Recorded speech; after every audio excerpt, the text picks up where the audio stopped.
Nina, disparue dans le Bas-Rhin le 28 septembre dernier, est toujours recherchée par sa famille, qui aspire à connaître la vérité sur cette affaire. Rappelons que la jeune femme a quitté le domicile de ses parents pour se rendre chez son petit ami à Strasbourg. Elle était élégamment habillée et s'est rendue à la gare pour prendre le train de 12h03. Cependant, elle n'est jamais partie, ce qui suscite beaucoup d'inquiétudes. Rapidement, son compagnon est devenu le principal suspect, mais son interrogatoire n'a rien donné.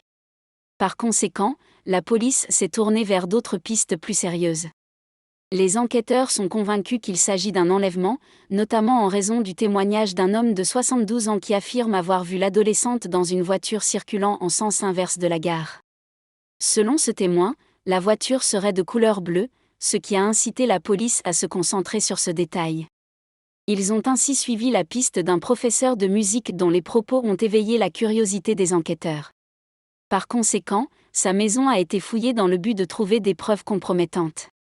Les moindres recoins ont été examinés à l'aide de réactifs comme le luminol et le Blue Star, des produits utilisés pour détecter les traces de sang.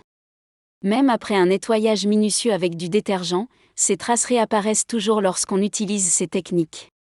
Cependant, il convient de souligner qu'aucun résultat concluant n'a été obtenu. L'enquête suit donc son cours et la piste de l'enlèvement reste privilégiée. Le général François Daoust, directeur du centre de recherche de la gendarmerie, a justifié cette descente en déclarant « Ce professeur de musique n'a peut-être pas répondu de manière satisfaisante, ce qui n'est pas toujours facile. Les gendarmes ont fait leur travail comme il se devait. » Il a ainsi souligné que les déclarations de l'intéressé devaient être vérifiées sur place. Pour l'instant, les personnes soupçonnées dans cette affaire disposent d'alibis solides et sont donc exonérées de tout soupçon. Nous attendons avec impatience les développements de cette enquête qui nous tient en haleine depuis plusieurs mois.